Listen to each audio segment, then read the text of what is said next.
안녕하세요. 오늘도 사운살롱을 찾아주셔서 감사합니다. 남편과 사별한 여성입니다. 5년 전 여름이었어요. 남편이 짐을 싸서 집을 나가겠다고 했던 거는요.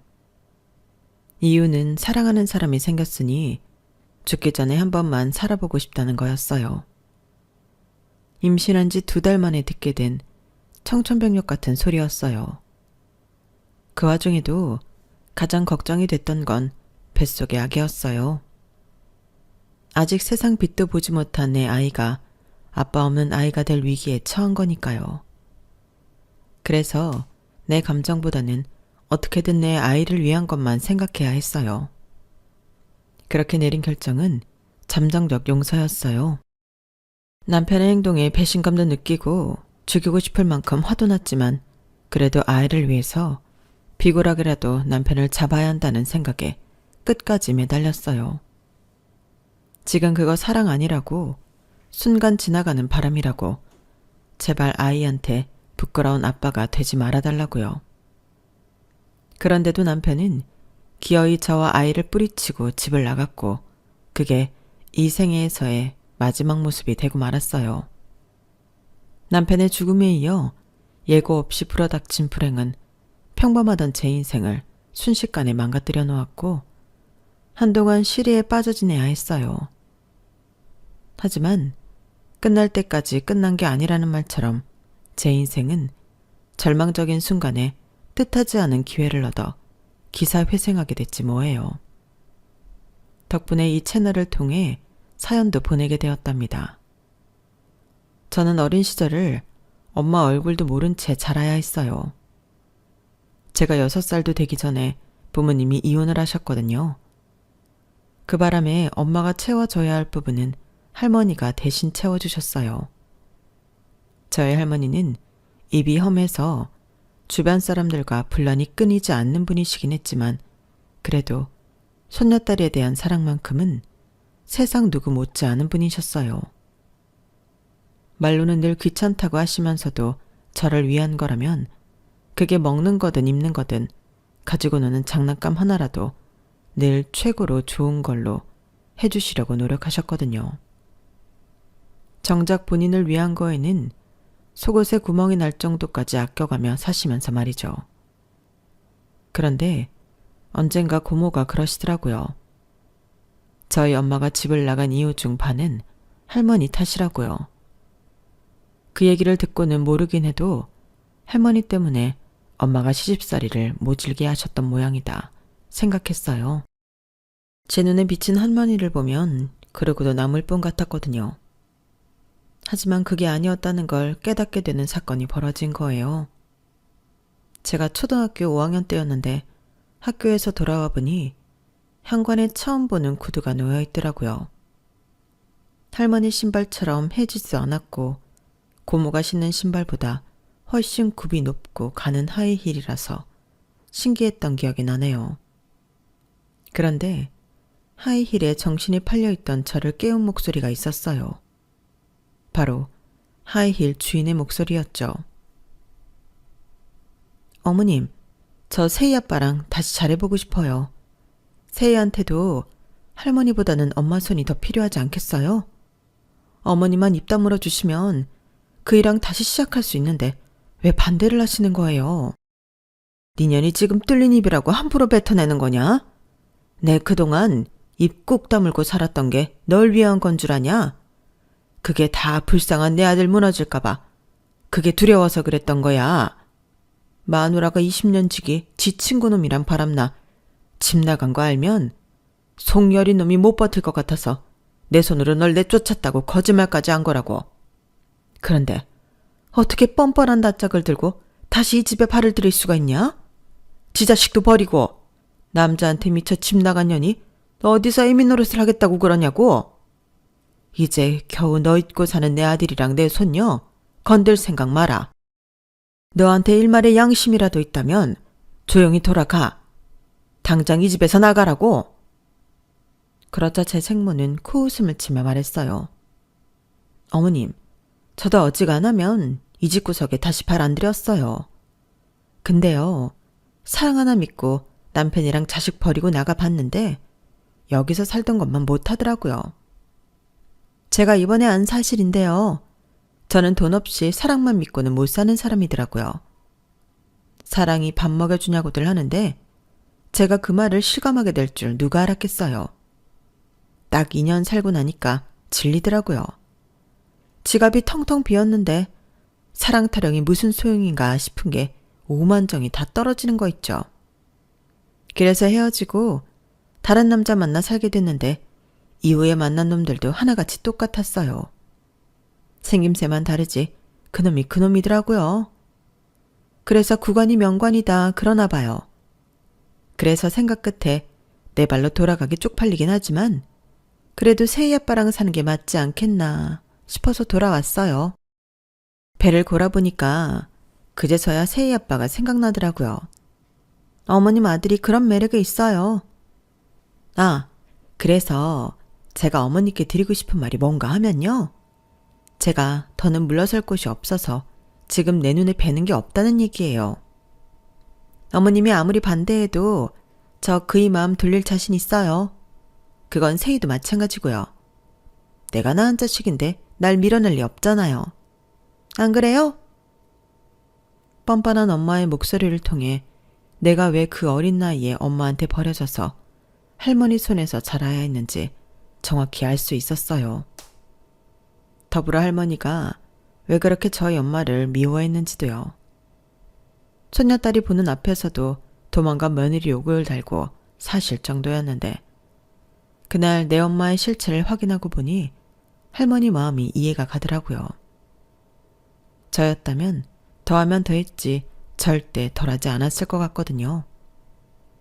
아빠와 제 마음을 사로잡을 수 있다고 자신만만하던 엄마는 현관에 서서 모든 걸 다 지켜본 저와 눈이 마주치자 귀신을 본 것처럼 화들짝 놀랐어요.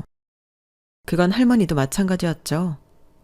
엄마는 그러다 안 되겠던지 갑자기 힘겹게 눈물을 짜면서 제 이름을 불러댔어요. 세희야, 네가 세희 맞지? 나 기억나니? 내가 네 엄마야. 아주 감정까지 제대로 잡아가며 두 팔 벌려 저를 향해 다가오는데 기분 탓이었을까요?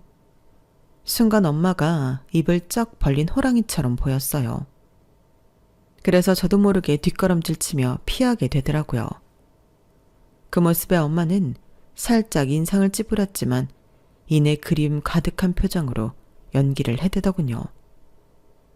제가 어디서부터 어디까지 들었는지 몰라서 제 눈치를 살피는 것도 잊지 않았고요. 그래서 솔직하게 다 얘기했어요. 연기하지 말아요. 다 들었으니까. 할머니가 항상 그랬어요. 내가 다른 건 다 아빠를 닮았는데 딱 하나만 엄마를 닮았다고요. 그래? 그게 뭔데? 엄마는 기대에 찬 표정으로 물었어요. 사람한테 정을 안 붙이는 거요. 오늘 엄마를 보니까 할머니 말이 맞는 것 같아요. 기억도 안 날 정도로 오랜만에 엄마를 만났는데 아무렇지도 않거든요. 할머니, 나 배고파. 떡볶이 해줘. 저는 그 말만 딸랑하곤 할머니께 가서 간식을 만들어 달라고 졸랐어요. 그리고 떡볶이는 먹는 동안에도 엄마한테는 눈길 한번 건네지 않았죠. 퇴근 후 집에 돌아온 아빠는 엄마를 보고 화를 내기도 하고 눈물을 흘리기도 했지만 결국엔 엄마를 받아주지 않았어요.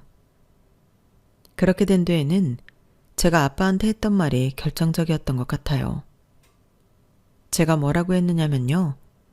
언제든 아빠랑 나를 버릴 수 있는 엄마는 필요하지 않다고 했어요.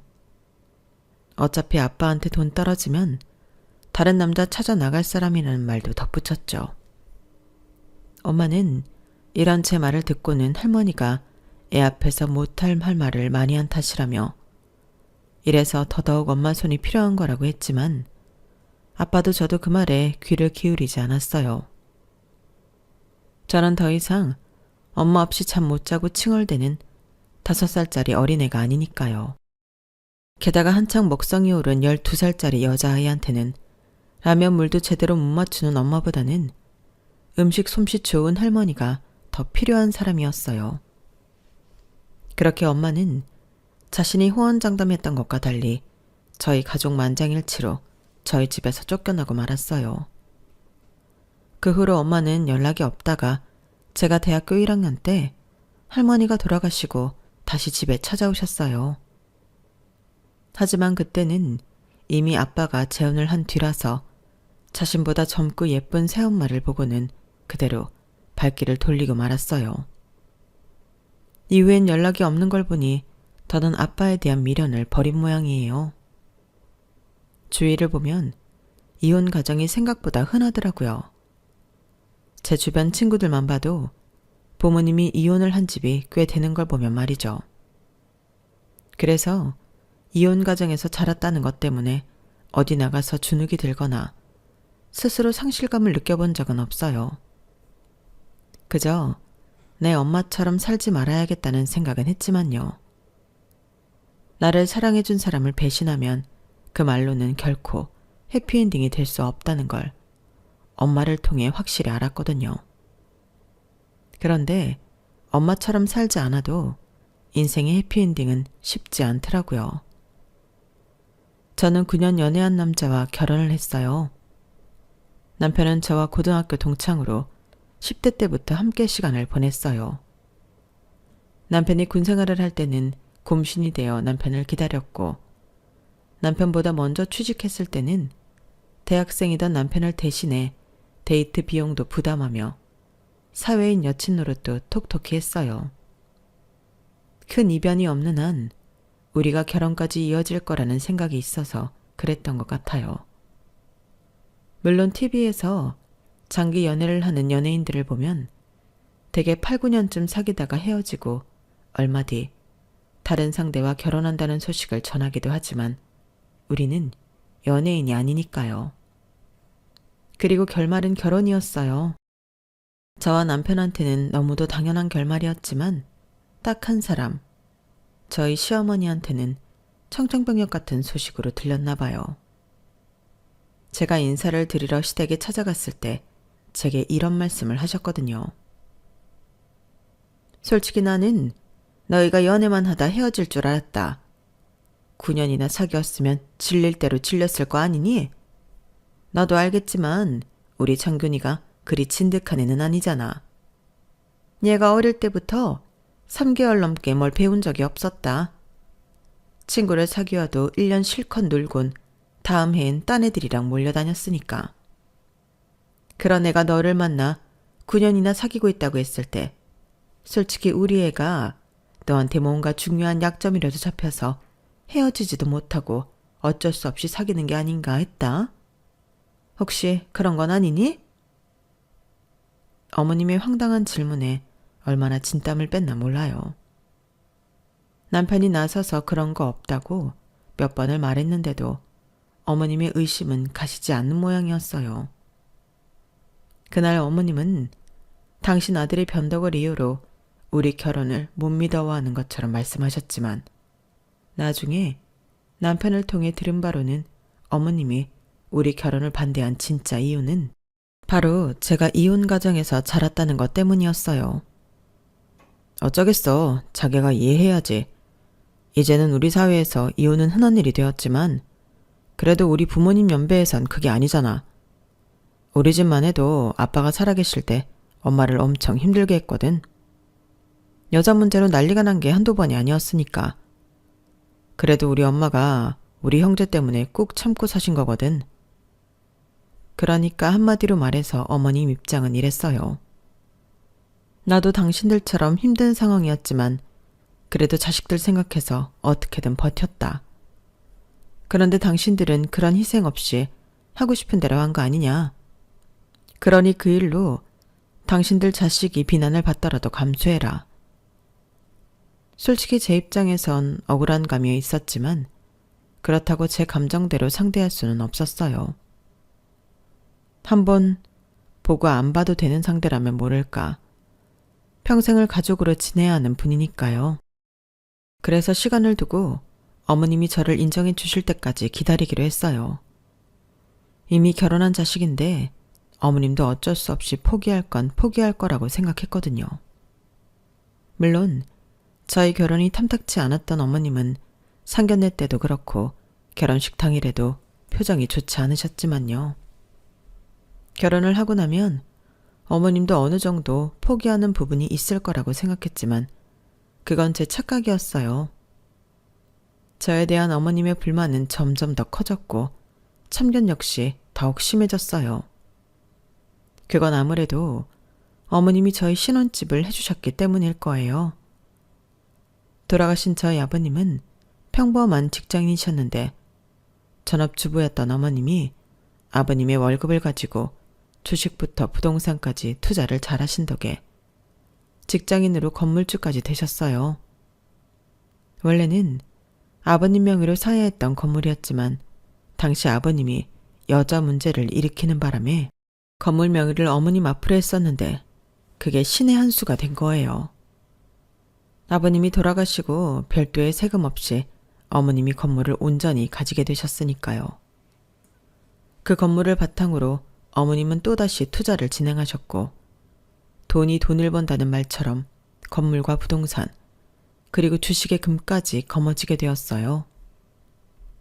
맏아들인 제 남편이 결혼하게 되자 어머님은 당신 소유의 아파트를 저희한테 내주셨는데 제가 마음에 안 들어 그러셨는지 명의 이자는 따로 안 해주시고 나중에 증여해 주시겠다고만 하셨어요.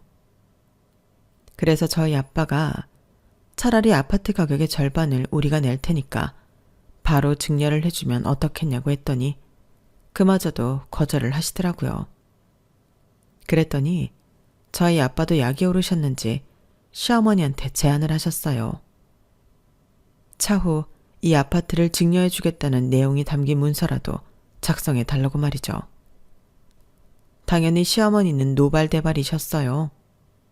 설마 자기가 아들한테 주기로 한 아파트를 떼먹기라도 할 것 같냐면서요. 거기에 맞서 저희 아빠도 지지 않으셨어요.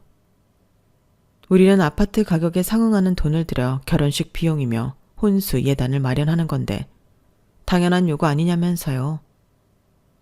그 일로 양가 부모님은 엄청 다투셨고 양가 부모님의 기싸움 때문에 중간에서 우리 부부는 부모님 눈치를 볼 수밖에 없었어요.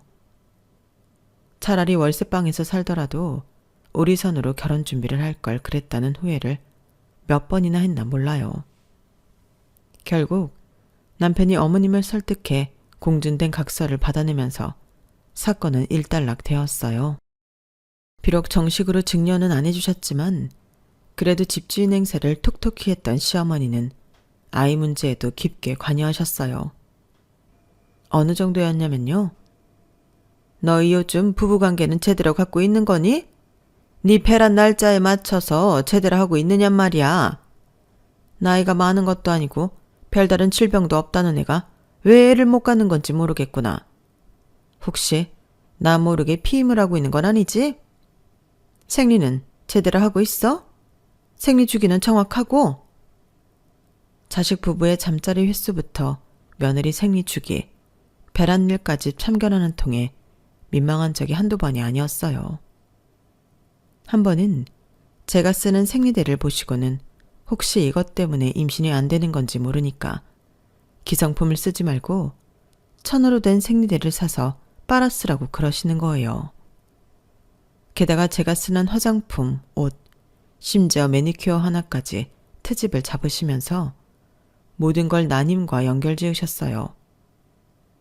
배란일 때마다 전화하셔서 부부관계는 가졌냐고 물으시는 통에 남편도 저도 아주 강박이 생길 정도였어요. 그러다 보니 어머님의 기대와는 반대로 점점 더 부부관계를 멀리하게 되었어요. 지나고 보니 그때쯤이었던 것 같아요. 남편이 밖에서 여자를 만나기 시작한 거는요. 그런 와중에도 매달 배란 주기 때마다 부부관계는 해온 걸 보면 남편이 비록 저 몰래 바람은 피웠지만 결혼 생활을 이어갈 생각이 있었던 것 같아요. 하지만 몇 달 뒤 제가 임신했다는 소식을 전하자 묘한 표정을 짓더라고요. 그때는 남편의 외도 사실을 몰랐기 때문에 그 표정의 의미를 알아채지 못했지만 한 달여쯤 지나자 확실히 알게 되었어요. 당시 남편이 만나던 여자는 직장 동료로 결혼까지 한 기혼자였는데 제 남편과 만나기 시작하면서 이혼까지 결심했던 모양이더라고요. 제가 임신을 했던 그때가 이혼 얘기가 막 나온 즈음이었던 거죠. 혹시 어떻게 될지 모르는 상황에 제 임신 사실을 들은 남편은 갈등이 됐을 거예요. 여자 쪽이 확실히 이혼을 한다면 자신도 결정을 내려야 했으니까요. 남편의 내연녀는 제가 임신한 지 2달이 됐을 때 이혼이 확정되었어요.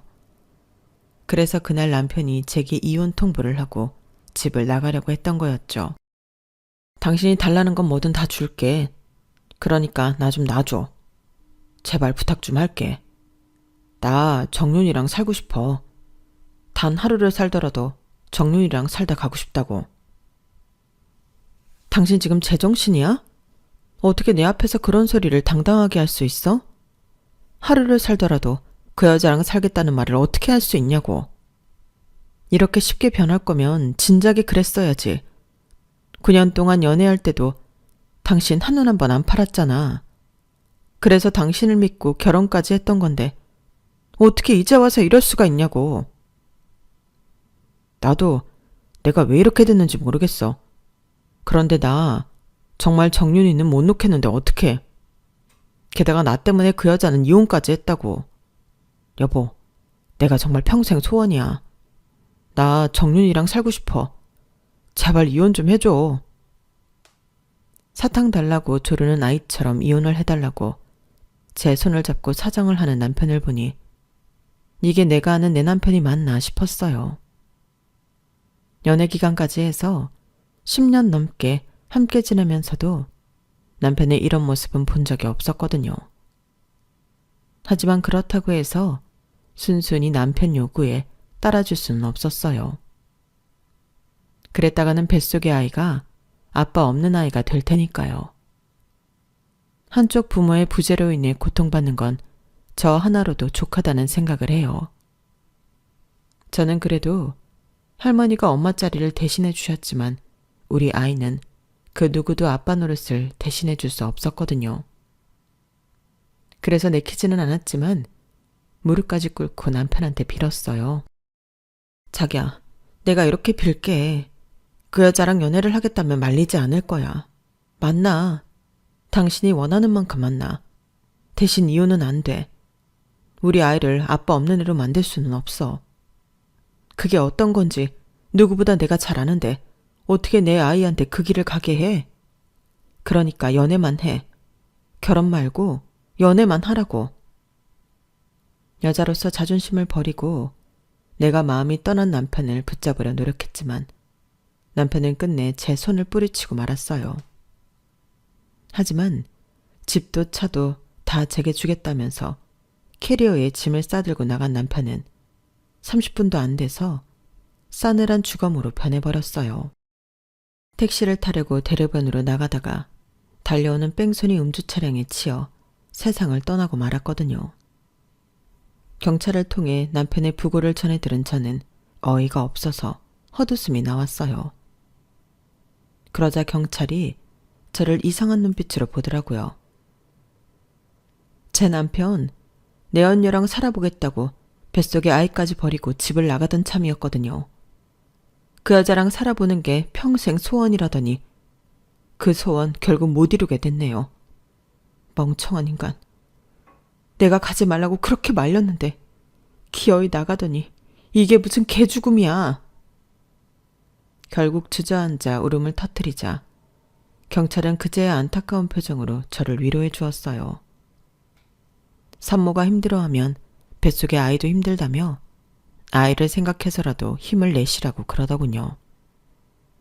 일명씩도 없던 경찰도 제게 이렇게 따뜻한 위로를 건넸지만 정작 가족이라고 했던 시어머니는 그와는 정반대로 행동했어요. 장례식장에서 저를 보자마자 머리채를 잡더니 욕설을 퍼부으셨거든요. 네 년이 내 아들을 죽인 거야. 너 아니었으면 내 아들 안 죽었어. 마음 떠났다는 애 곱게 보내줄 것이지. 네가 톡을 쓰고 내 아들을 붙잡는 바람에 이렇게 된 거라고. 살려내. 내 아들 살려내. 어머님, 이러지 마세요. 어머님만큼이나 저도 힘들고 가슴이 무너진다고요.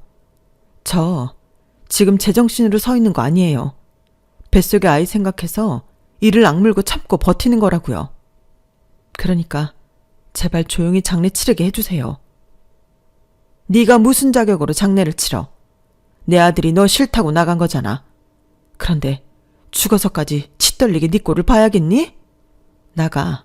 당장 여기서 나가라고. 어디서 그런 힘이 난 건지 어머님은 저를 바닥에 내던졌어요. 그 바람에 저는 배를 움켜쥐고 바닥에 굴렀고 그렇게 정신을 잃고 말았어요. 눈을 떠보니 아빠와 새엄마가 제 곁을 지키고 계시더라고요. 그런데 걱정 가득한 얼굴로 저를 내려다보시는 두 분 표정이 뭔가를 감추고 있는 것처럼 보였어요. 순간 저도 모르게 무의식적으로 손이 배로 가더라고요. 나한테 무슨 문제가 생겼다면 그건 아이한테도 영향이 있을 거라고 생각했거든요. 아빠, 나 뭐 잘못된 거야? 혹시 우리 아기한테도 이상 생긴 건 아니지? 그러자 아빠는 잠시 뜸을 들이시더니 제 손을 잡고 말씀하셨어요. 세희야, 실은 말이야. 뱃속의 아기가 말이야. 인연이 아니었다고 생각하자. 제가 넘어지면서 벽에 부딪히면서 충격을 크게 받은 탓이었는지 아니면 극심한 스트레스 때문이었는지 그것도 아니면 두 가지 전부 문제였는지는 모르겠지만 그 일로 저는 유산을 하고 말았어요. 유산 사실을 전해 듣자 그제야 비로소 그동안 참고 있던 울분이 터져나왔어요. 누구보다 기다렸던 임신이었는데 환영받지 못하는 신세로 전락해 결국엔 세상 빛도 못 보고 사라져버렸다는 사실이 가슴이 찢어지는 것처럼 아팠거든요. 사실 저로서는 남편의 죽음보다도 뱃속 아이의 죽음이 더 크게 느껴졌어요. 그런 내 마음도 모르고 아빠랑 새엄마는 차라리 잘된 일일지도 모른다며 이렇게 된 거 모든 걸 다 잊고 새 출발하라고 하시더군요. 그러면서도 이번 일은 그냥 넘어갈 수 없다고 하셨어요. 임신한 며느리의 머리채를 잡고 바닥에 밀쳐서 유산까지 시켰으니 시어머니가 그 행동에 대한 합당한 처벌을 받을 수 있게 하겠다고 말이에요. 다만 자식을 잃은 사람한테 바로 법적 처벌을 가하는 건 너무 가혹하니까 사식구제가 끝난 뒤에 변호사와 함께 찾아가 보겠다고 하셨어요. 당시엔 너무 지치고 힘이 들어서 아빠 마음대로 하시라고 해버렸어요. 하루아침에 나를 둘러싸고 있던 모든 걸 잃어버린 기분이라서 아무것도 신경 쓰고 싶지 않았거든요. 그런데 저희 아빠가 제 시어머니를 배려한 것과 달리 시어머니는 장례가 끝나자마자 득달같이 저를 찾아와 칼을 뽑아 드시더라고요. 내 아들도 죽은 마당에 네가 이 집에 있어야 할 이유가 있겠니?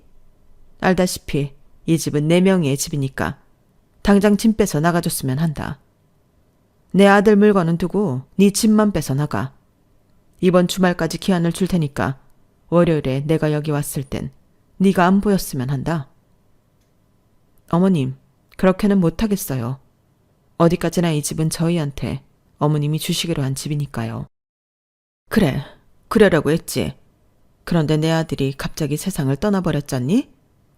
게다가 죽기 전에 너랑 헤어질 생각까지 했었고 말이다. 그러니 더더욱 너한테는 이 집을 줄 이유가 없어진 거지. 그렇게 알고 집 비워라. 마치 집주인이 불법 점거한 세입자를 내쫓듯 어머님은 제게 일방적인 퇴거 통보를 하셨어요. 당장 갈 곳이 없어진 저는 아빠한테 연락해 한동안 친정에서 지내도 되겠냐고 말씀드렸어요. 그랬더니 전후 사정을 들으신 아빠가 그 집에서 나오지 말고 버티라고 그러시지 뭐예요. 나머지는 아빠가 알아서 해주시겠다고요. 아빠가 꺼내든 카드는 다름 아닌 공증각서였어요. 결혼 후 많은 일들이 일어나서 제가 잊고 있었는데 우리 부부가 결혼하던 때 아빠가 시어머니한테 받았던 신혼집 증여각서가 있었더라고요. 그 각서와 제 남편의 외도, 그리고 장례식장에서의 시어머니의 폭행 때문에 제가 유산을 하게 된 것까지 포함해 아빠는 소송을 진행하셨어요. 상간녀에 대한 피해 보상 청구까지도요. 그리고 상간녀를 통해 보상금을 받아낸 건 물론이고 시어머니를 상대로 반년에 걸쳐 진행된 소송 끝에 저는 제가 살고 있는 아파트를 받아냈어요. 사실 당연한 판결 결과였는데도 시어머니는 마치 제가 남편 잡아먹고 시어머니 집까지 뺏어간 파렴치한 며느리인 것처럼 떠들어대셨어요.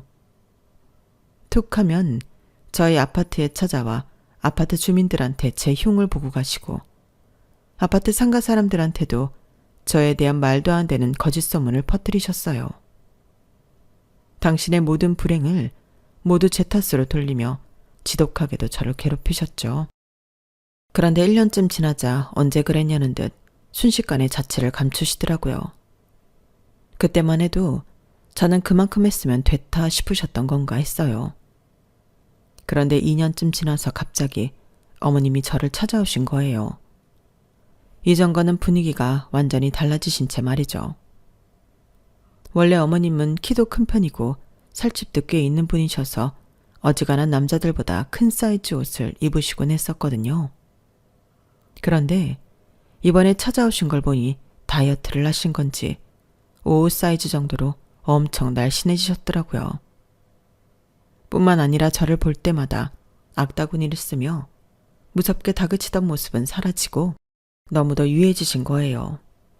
완전 다른 사람이 된 것처럼요.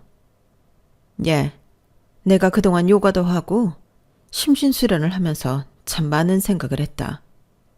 특히 너에 대해 많이 생각하게 되더구나. 따지고 보면 우리 애 그렇게 되고 나서 가장 힘들었을 사람이 너 아니겠니? 그런데 그때는 나도 자식을 잃은 부모인지라 남의 고통에는 마음이 닿지 않더구나. 그래서 너한테 못할 짓을 한 것 같아. 너무 늦은 감이 있다면 내가 사과하마. 미안했다, 세희야. 제 남편이 세상을 떠나던 순간부터 지금까지 단 한 번도 제게 사과를 하신 적이 없던 어머님이 몸소 찾아와 사과를 하시자 기분이 묘했어요.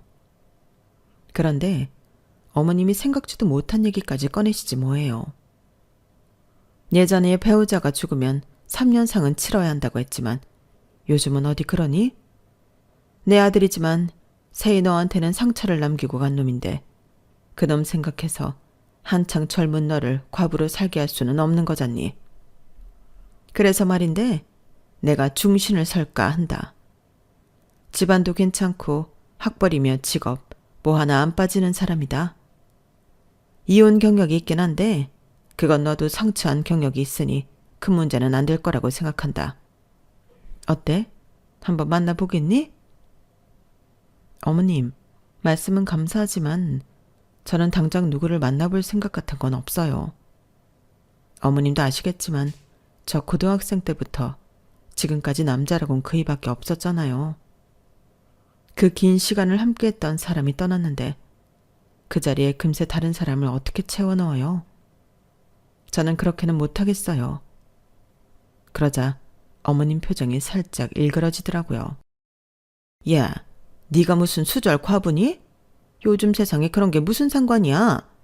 당장 결혼하려는 것도 아니고 일단 만나보고 친구처럼 곁에 두고 지내다가 마음이 통하면 그때 재혼해도 되는 거잖니. 내가 아까운 자리라서 마음이 조급해 이런다. 그러니까 나를 봐서라도 한번 만나보기라도 하렴.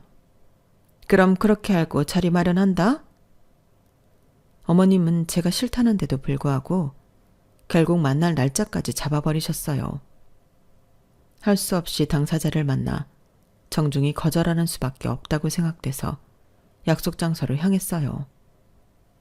만나보니 사람이 괜찮긴 하더라고요. 하지만 그렇다고 제 마음이 흔들릴 정도는 아니었어요.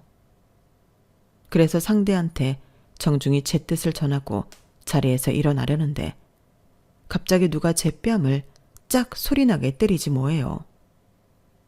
돌아보니 어머님이 씩씩거리며 서 계시더라고요. 어머님, 지금 뭐 하시는 거예요? 그걸 몰라서 묻냐?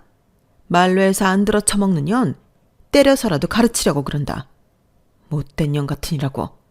내가 그렇게 부탁을 했으면 만나는 신용이라도 해야 할 거 아니야. 감히 거절을 해? 누구 맘대로. 내가 어떤 심정으로 이 자리를 마련했는데 내가 왜 너를 재혼시키겠다고 이 난리를 치는데.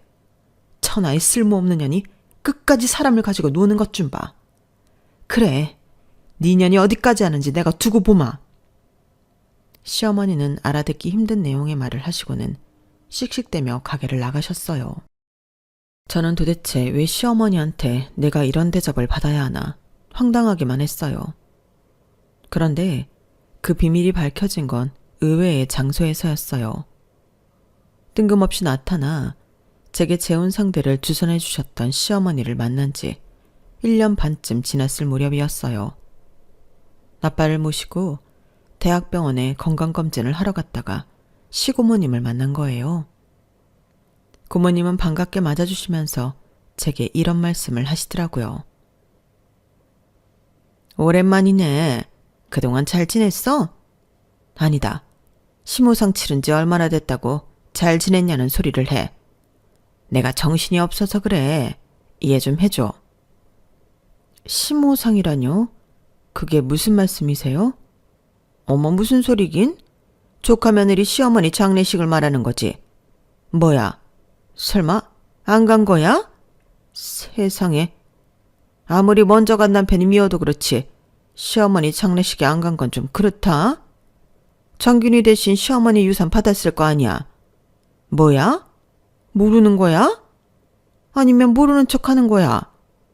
어머머, 정말 몰랐나 보네. 세상에. 조카 며느리, 지금부터 내가 하는 말 잘 들어. 시고모님은 그동안 제가 몰랐던 사실을 전해주시면서 제가 어떻게 처신해야 하는지 방법까지도 일러주셨어요. 이렇게까지 저를 위해 자세한 말씀을 해주신 건 저를 위해서라기보다는 저희 시어머니에 대한 일종의 복수나 다름없었어요. 고모님은 저희 시할머니께서 돌아가셨을 때 저희 어머님하고 유산 때문에 소송전을 벌이셨는데 그때 앙금이 남아서 이를 박박 갈고 계셨거든요. 그러니까 한마디로 그거네. 자기가 암투병 중인 것도 숨기고 기를 쓰고 며느리 재혼시키려고 그랬던 게 대습상속인 자격 박탈하려고 그런 거야. 대습상속인이라뇨? 부모보다 아들이 먼저 세상을 뜨면 며느리가 아들 몫의 유산을 받을 수 있는 거. 대습상속인 자격으로 말이야. 올케가 정균이 몫의 유산을 조카 며느리한테 주기 싫어서 일부러 남자 붙여서 재혼시키려고 했던 거라고. 재혼하면 그 자격이 상실되니까. 아, 자기는 그 자격으로 우리 엄마 쌈짓돈까지 털어가 놓곤 자기 며느리한텐 그렇게 야박하게 구냐? 죽은 사람 두고 이런 말 하긴 뭐하지만 하여간에 못돼 처먹었다니까. 암튼 늦기 전에 변호사 선임해서 일 처리하라고. 올케가 다른 건 몰라도 돈 불리는 재주 하나는 최고잖아. 멀쩡히 잘 사는 며느리 찾아와 재혼하라며 들쑤시고 간 이유가 당신 유산 남겨주기 싫어서라는 말을 들으니까 없던 무력이 솟아나더군요. 어머님이 이렇게까지 저를 미워하시는데 제가 그 기대에 부응 안 해드리면 안 될 것 같았거든요. 그래서 당장 변호사 선임해서 제 몫에 어머님 유산을 찾아왔어요. 온전히 자기들 몫으로 떨어질 줄 알고 있던 시동생 내외는 똥 씹은 표정을 하며 막말을 해댔지만 앞으로 계속 보고 살 사람들도 아닌데 뭐 어떠냐 싶더군요. 그래서 양쪽 귀 딱 닫고 제 돈만 깔끔하게 챙겼습니다. 그리고 그렇게 받은 유산은 앞으로 평생 일 안 하고도 펑펑 쓰고 살 정도나 되더라고요. 한때는 내 인생에 왜 이렇게 거지 같나 싶어서 억울하고 화도 나고 했는데 이렇게 하늘에서 생각지도 못한 돈벼락을 내려주실 줄 누가 알았겠어요. 그래서 이 돈은 정말 가치 있게 써보려고 합니다. 원래 내 돈이 아니었던 만큼 나 혼자 움켜쥐고 쓰기보다는 함께 나눠서 쓸 생각이에요. 아직 정확히 어디에 쓰겠다고 정하지는 않았지만 몇 가지 생각하고 있는 곳은 있어요. 혼자 아이와 함께 살아가야 하는 한부모 가정도 돕고 싶고 사랑하는 사람을 잃고 마음의 병을 얻은 사람들을 위해서도 쓰고 싶어요. 그 밖에도 여러 곳이 있는데 천천히 시간을 두고 정리해 나갈 생각입니다. 그래야 하늘에서 시어머니도 덜 배 아파하실 것 같거든요. 지금까지 제 사연을 들어주셔서 감사합니다. 항상 건강하시고 모두들 부자 되세요. 여러분, 사연 댓글에 응원과 현명한 조언 부탁드려요. 좋아요와 구독은 저에게 큰 힘이 됩니다. 오늘도 좋은 일 가득하세요.